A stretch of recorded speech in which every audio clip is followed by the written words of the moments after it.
திடீர்னு ஒருத்தர் ஒரு மீடியா ஆள் மாதிரி தெரியல எனக்கு. ஒரு சின்ன ஃபோன் வச்சுக்கிட்டு விஜய் ஒரு முதலமைச்சர் இருக்காரு அப்படின்னு சொன்னேன். நான் என்ன செகண்ட் ஷாக், அது மீடியா மாதிரியே தெரியல எனக்கு. ஃபோன் வச்சுக்கிட்டு அப்படியே பார்த்து சிரிச்சு நான் போயிட்டேன். அதுக்கு வாழ்த்துக்கள் சொல்லலை அப்படின்னு சொல்லி அதுக்கு ஒரு விமர்சனம். இன்னொன்று விஜய் மேலே எனக்கு பொறாமை அப்படின்னு. நான் அரசியல் இல்லை, அரசியல் நான் இல்லைன்னு சொல்லி விலகி ஆச்சு. அரசியல் நான் இல்லாத போது அவர் மேலே எனக்கு ஏன் பொறாமை? ஒருவேளை கமல்ஹாசன் ஏதாவது முதலமைச்சர் தான் எனக்கு பொறாமை வந்திருக்குமோ என்னமோ தெரியாது. அப்போ கூட வந்திருக்காது. கிடைக்கிறது கிடைக்காம இருக்காது, கிடைக்காம இருக்கிறது கிடைக்காது. ஸோ இன்னொன்று எனக்கும் விஜய்க்கு ஒரு எனக்கும் விஜய்க்கு ஒரு ஜெனரேஷன் கேப், கிட்டத்தட்ட 25 இயர்ஸ் டிஃபரன்ஸ். நான் முதலையே சொல்லியிருக்கேன். நான் விஜயை நான் இதை கம்பேர் பண்ணிக்கிட்டா அது எனக்கு நல்லது இல்லை, கெட்ட பேர். விஜய் என்னை பற்றி கம்பேர் பண்ணிட்டா அவருக்கு நல்லது இல்லை. சின்ன வயசுலேருந்து அவர் பார்த்துட்டு இருக்கேன். அவர் சிஎம் ஆனதுல எனக்கு என்ன போறாம? அது இவ்வளோ சின்ன வயசுல 52 வயசுல எம்ஜிஆர் என்டிஆர் சாதனை பண்றதை விட அதை விட ஜாஸ்தி. கம்ப்ளீட்டா சென்டர் பிஜேபி எவ்வளோ பெரிய பவர்ஃபுல் சென்டர்.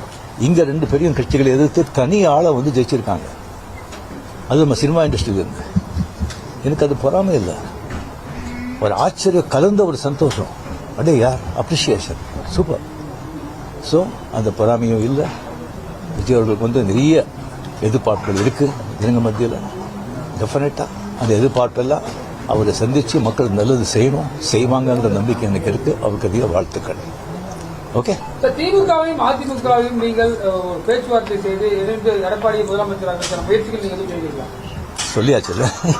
வேற ஏதாவது உங்க ரசிகர்கள் என்ன சொல்றாங்கன்னா, நீங்க கட்சி ஆரம்பிச்சா நீங்க சிஎம் ஆயிருக்கலாம், கால சூழ்நிலை ஆகலன்னு ஒரு வருத்தப்படுறாங்க. சில பேர் சொல்றாங்க. நான் ஏன் அரசியலுக்கு நான் வரலையே சொல்லி ஒரு 3 பேஜுக்கு கம்ப்ளீட்டா அறிக்கை எதுக்கு என்ன ஆச்சுன்னு சொல்லி கிளியரா நான் சொல்லியிருக்கேன். அது தெரிஞ்ச பிறகு அவங்க சொல்றாங்க சொன்னா அந்த ஆத்துக்கு இருக்கும். இல்ல சொல்ல வரல. அது தெரிஞ்ச பிறகும் ஏன் வரல அப்படின்னு சொன்னாங்கன்னா எனக்கு ஒன்னும் சொல்ல தெரியல.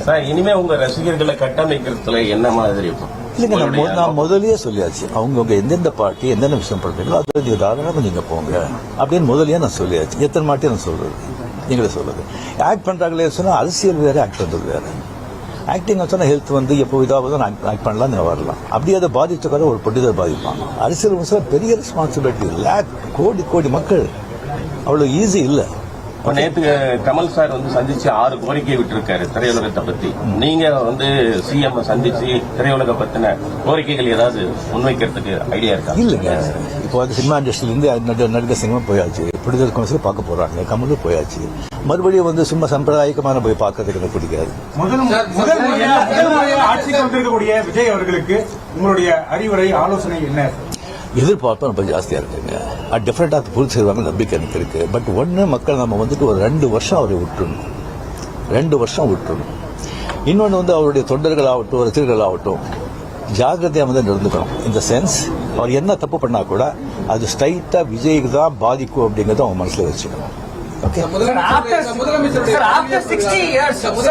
60 years, non-Dravidian party has வந்திருக்காங்க. ஒரு திராவிட கட்சி இல்லாத ஒரு கட்சி தமிழகத்தை ஆளுறாங்க. இது என்ன மாதிரியான இம்பாக்ட் கிரியேட் பண்ணணும்? சரிங்க, ஒரு 60 ஆண்டுகள் பார்த்துட்டாங்க. ஒரு மாற்றம் தேவை. அந்த மாற்றத்தை கரெக்டா விஜய் வந்தாங்க. அது வரும்போது கம்ப்ளீட்டா சினிமா புகழ் 100% சினிமா புகழ் அவ்வளோ ஒரு கை கொடுத்தது. இளைஞர்கள், லேடிஸ் அண்ட் சோசியல் மீடியா அது நல்ல ஒரு காரியம். ஓகே. முதலமைச்சருடைய பதவியேற்பு